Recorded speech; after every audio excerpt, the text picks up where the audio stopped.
Gandang umaga po sa lahat. Ayan, saan man kayo naroroon. Sana po ay nasa mabuti tayong kalagayan.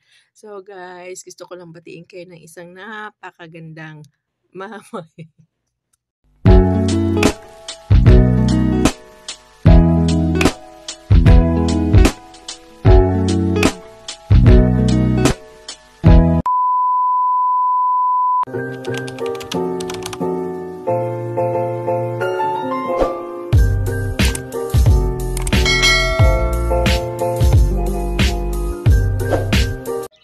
Hello, magandang araw po. Hello, kabayan. Para sa'yo, gaano ba kahalaga ang buhay? Lalo na sa mga katulad kong OFW, gaano ba kahalaga ang bawat minuto ng buhay mo? Mula pa lang sa paglayo mo sa iyong pamilya, papunta sa saan mang bansa na iyong pupuntahan, na inaasam, na mabigyan ng katuparan yung pangarap para sa pamilya, na mabigyan ng magandang kinabukasan, lalo na yung mga katulad kong may mga anak, na hindi alintana kung ano yung dadatnan mong sitwasyon. Basta ang alam mo lang, buong isip mo, buong ang kalooban mo, na mag-o-overseas ka at hahanapin yung maaring magiging swerte o maging kapalaran mo at mabigyan mo ng magandang buhay yung pamilya mo. So, isang doon pa lang sa paghakbang mo pa lang, papalayo sa pamilya mo, napakasakit na nun. Lalo na first timer ka talaga, doon mo mararamdaman yung sobrang bigat ng kalooban pero wala kang magagawa. Yun ang choice mo. Nagbabakasakali ka. Ang hiling lang naman natin sa pamilya natin, no, nasa Pilipinas, sana po bigyan nyo naman ng pang-unawa, lalo na yung mga tulad namin na minsan may mga hinanaing din kasi hindi nyo po alam kung gaano kahirap din mapalayo sa pamilya.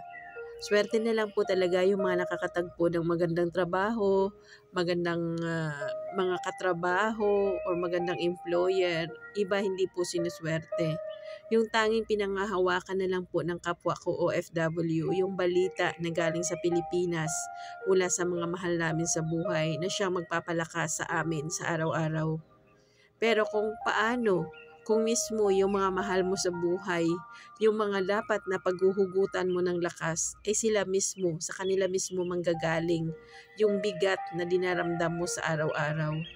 Kasi alam mo kung anong pinakamasakit na pangyayari sa buhay mo, yung mabalitaan mo or mapagsalitaan ka ng mga masasakit na salita na magiging sugat habang buhay sa iyong puso mula sa mga taong silang nagiging dahilan kung bakit nasaan ka or nandyan ka sa sitwasyon ngayon yan.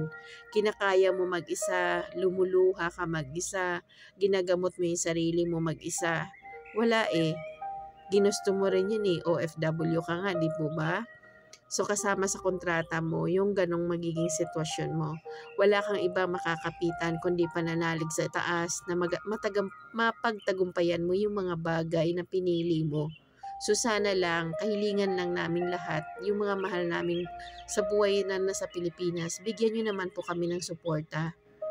Yung pagmamahal po, yung message ng pagmamahal, kamustahin nyo naman po kami kahit wala po kayong kailangan.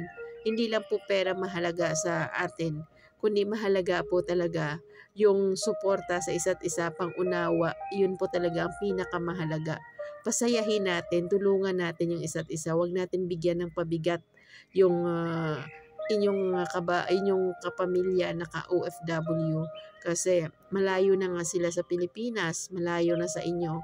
Tapos magkakaroon pa sila ng problema. So mahirap yun. So sana mahalin natin yung ating pamilya ng mga OFW kasi sa kanila, sa inyo kami humuhugot ng lakas ng loob para magpatuloy sa araw-araw.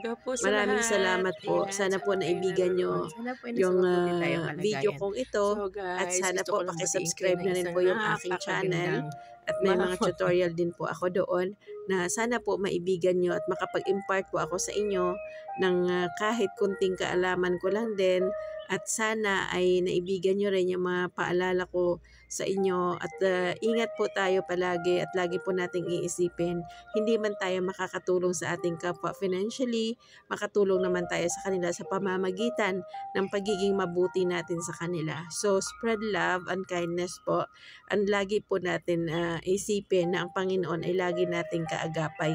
Huwag po tayo sumuko sa laban ng buhay, tuloy lang